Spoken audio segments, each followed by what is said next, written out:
Well, boys and goyim, this is Vince Burt coming to you from the 11th Hour Remnant Messenger and the Church of Jesus Christ Christian. Today, as promised in a prior presentation, I'm going to give you excerpts from my 2010 book called Crimes and Punishment 2010 with an MMX, and the subtitle is How the Feds Conspire to Screw You. No, I'm not going to do the whole thing today. Probably won't even do it over the next few weeks or period of time. What I am going to do, though, is show you very clearly and explicitly how the federal government wins 97% of their indictments or arrests if they decide to take you to court. And I will preface this whole presentation today by giving you the foreword to my book and alert you to the fact, for those who don't know, that I was arrested in 2006 after having been a fugitive for 5 years on a DUI out of Idaho. The reason I ran from that DUI is that I heard from very reliable sources within the justice system, the clerk of the court and others, that they were going to put me in a state prison for 5 years for a felony DUI. There were never any accidents. There were never any harm done.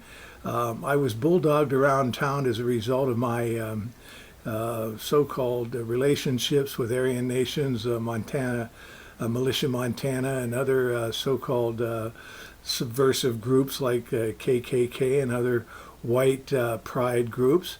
And so I became under very close scrutiny with law enforcement. The Anti-Defamation League of the B'nai B'rith out of New York City, Abe Foxman's little organization, the Southern Poverty Law Center out of Montgomery, Alabama, Morris Dees and his Jewish friends were all had me under their microscope because I was attacking the Jew, and I still do, and I always will as long as I can draw a breath on this planet, whether I'm in or out of prison. You may rest assured that as a result of my rhetoric, they will probably find a way to put me back into prison as they did with Edgar Steele, and that's another story for another presentation, and probably 24 to 30 other white separatists. As you well know, before I get into this, and I'll mention it as I go along again, that our government are bigger terrorists than the Al-Qaeda, any Muslim Brotherhood, any Nation of Islam. They're the pure terrorists. All you have to do is look at what they did at Waco and what they did at Ruby Ridge, and I'm going to tell you about that in the beginning. I am never going to let that go by the boards. I am never going to let the government forget it, and I'm never going to let you people who are willing to open your ears and eyes to understand what's going on with your treasonous government, what they are doing to you, and how they are inching in on your life, taking your freedoms minute by minute.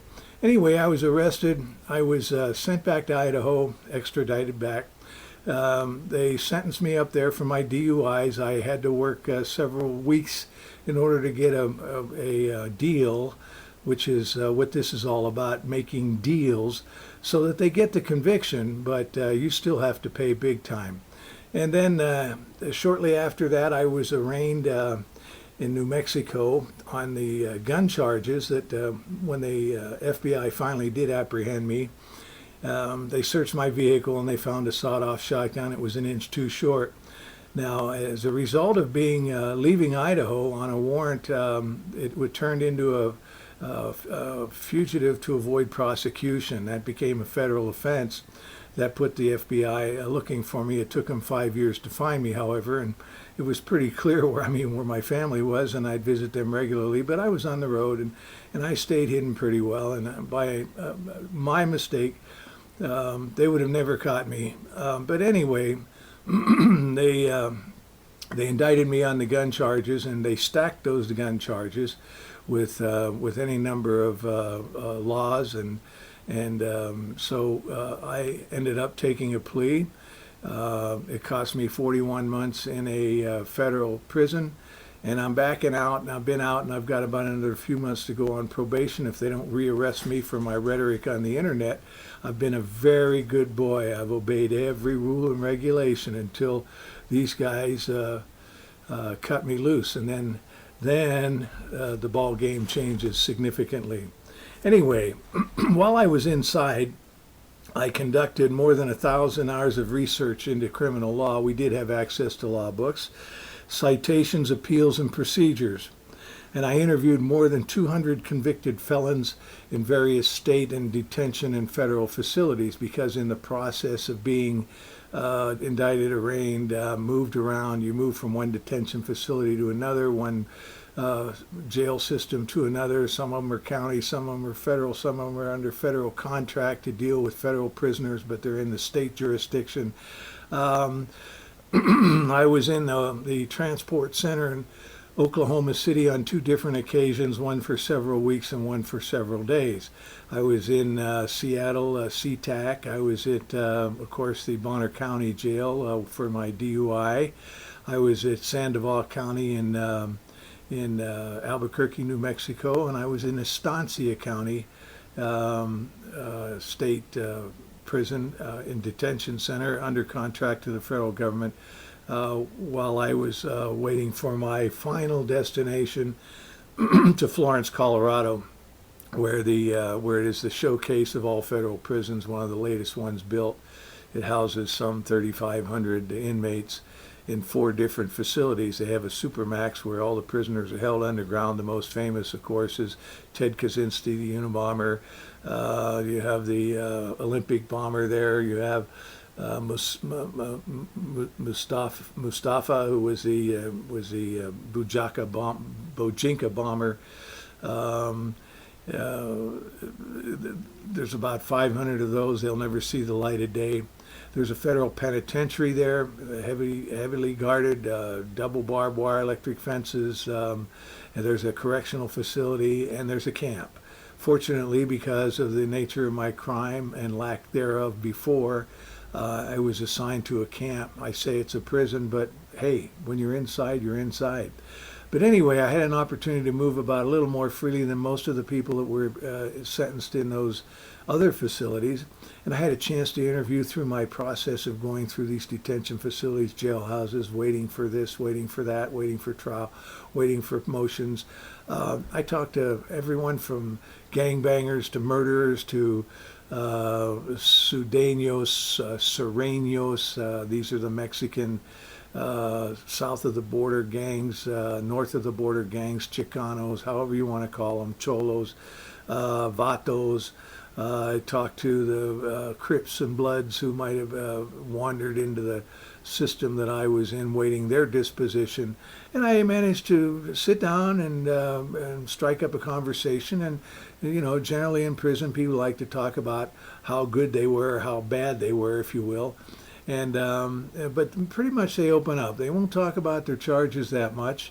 They will talk about some of their criminal enterprise if it isn't a current thing that they might get charged with, because there's a lot of snitches in prison, and everybody in prison is looking for a deal to get out, and they'll just as soon narc or snitch on anybody if they think they can get one thing that will help them reduce their time by 1 day. And believe me, it happens all the time. I never really cared because I know what they were going to do to me, and they knew who I was, and there wasn't anything I had to hide. I'm up front. I've talked to the media. I have CNN interviews. I've been interviewed by ABC, NBC, Fox, you name it, Australian reporters on television, Canadian reporters, English, Indonesian, Chinese. I've been interviewed by all of them, and I'm an open book. Whatever you want to know, just ask me, I'll tell you. What you get from me are facts, they're not opinions. These are well studied, well researched. I've checked my sources. I've reviewed the data. I've tried to take it back to its source. Sometimes it's very difficult to do that, but I know how to ferret things through libraries, through the Congressional Library, through the British Archives, and a whole number of other bits of material and places you can go to find as much as you can about the truth. Now, you have to be very careful because there's a lot of revisionist history going on. The Jews like to say we're revisionists by disclaiming the Holocaust and disclaiming who they are as the chosen people, which they claim, which they know they are not. But that's another story for another time. Anyway, I've conducted more than 1,000 hours of research. In addition, I've interviewed more than 200 convicted felons and taken notes and brought them out with me. And these charges run the gamut, as I said, from white-collar crimes, and there's a lot of white-collar crime in the prison system because the FBI, the FUBARs, and the ATF, and all these guys with guns, and supposedly these men of the law, they get afraid to get their pansy asses shot off going after Crips, Bloods, the Mexican Mafia, the drug cartels, and everybody else. They go after the white crime because they can go in with a subpoena from a sitting judge and ferret through records and put a man in jail because he lied on his tax return for $10,000. They'll put him in jail for 10 years. But Mexican Mafia and the niggers will go out and rape white women all day long, and you don't ever hear a word about that. And the FBI and all of our governmental organizations have sworn an oath of allegiance and to protect the Constitution and protect us from enemies within and without. But guess what? The borders are like an open sieve, and every one of those Mexicans that come across the border are illegal. They're breaking the law, and yet they're not being arrested every day. They are. The prisons are really full of these guys, but they come in at a rate of 1 million a month, and nobody's doing anything about it. I'm saying shoot them at the border. That'll stop it overnight, but you know, that's not politically correct. Anyway, I've authored over 150 articles, and I've written thousands of newsletters over the years and sent them to mass mailings to homes. And there are most of my a lot of my rantings, aside from the Jew, has been dealing with the government because they're traitors, all of them, and and their abuses. So this is just another expose. My book was on the criminal injustice system of the Department of Justice, primarily related to the people of the United States versus John Q. Public. Some information will be applicable to charges brought about by a state justice department in which anyone might be charged, but the great preponderance of what I'm going to talk to you today about has to do with the federal government and their injustices. Okay, you must understand this if you don't understand anything. The United States government is all-powerful, it is unforgiving and unrelenting to their pursuit of what they call justice.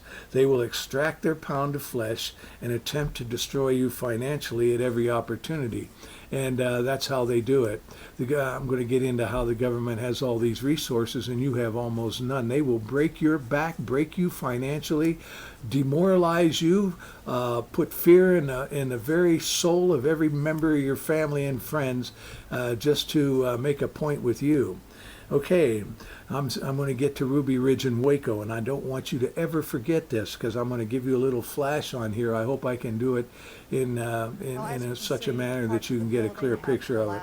On April 19th, 1993, the United States government, acting under the demon-possessed Attorney General Janet Reno, sent FBI agents, ATF agents, and the U.S. military and used cyanide gas and a flammable chemical, some think Zyklon B, dispersed from a tank against the Branch Davidians. Multiple snipers and heavy firepower were used to immolate and murder 86 men, women, and children at the so-called compound in Waco, Texas. None of the murderers had ever committed any crime before the government wanted to make an example out of them, similar to Randy Weaver's family in Ruby Ridge. After a congressional investigation and a number of hearings conducted under Senator Dianne Feinstein, a Jew, not one agent or law enforcement official was ever charged with a crime for those murders. Regardless, an independent jury later found that the Branch Davidians at Waco acted in self-defense because the ATF came without a warrant against the illegal government intrusion. Of course, it didn't matter then. They were all dead. That's your government. The United States government cannot grant freedom. It can only take it away. Randy Weaver of Ruby Ridge fame was acquitted of all charges brought by the government against him. And we all heard about Ruby Ridge, the siege at Ruby Ridge. Of course, by then, his wife, child, and dog were already murdered by FBI sniper Lon Horiuchi. And for those who care, he's in Hawaii now as a consultant to the Honolulu police force if anybody wants to do anything with Lon Horiuchi. And Randy had, meanwhile, had to spend 18 months in jail awaiting the trial and verdict. Later, Randy sued the government civilly for their illegal activities and murders and won an unprecedented multi-million-dollar award from the government, your government. Okay, the United States government is not your friend. They have never been your friend. They don't want to be your friend. The only thing the United States government wants from you is your vote, number one, and number two, to extract as much money as they can from you in taxes. Okay, for those of you who are new to the criminal justice system and maybe only had a simple misdemeanor charge of traffic or some other such thing, this may not be applicable to you. But you got to remember this too. Laws are made to be broken. When there aren't enough criminals, we will make them. Our criminal population in the prison incarceration rate is 2.3 million. In state, federal prisons. There's over 10 million people arrested every year. There will be 1 in 30 Americans will spend time in prison. So, who wants a nation of law-abiding citizens? There's nothing for anyone in that. Passing laws that can neither be observed, enforced, or objectively interpreted creates a nation of lawbreakers. And then the powers to be can cash in on the guilt. And there's a big cash program on these criminal justice system. Okay, in Constitutional Chaos, written by former Judge Andrew Napolitano, he states the following: the government and he's a judge. He was a judge. The government prosecutes individuals that it knows are innocent. It seizes property from the unwilling and unsuspecting citizens and flips it to curry favor or to enrich their own police departments or their own pockets, if you will. The government lies, cheats, and steals to enforce its own laws, yet does not obey the law itself.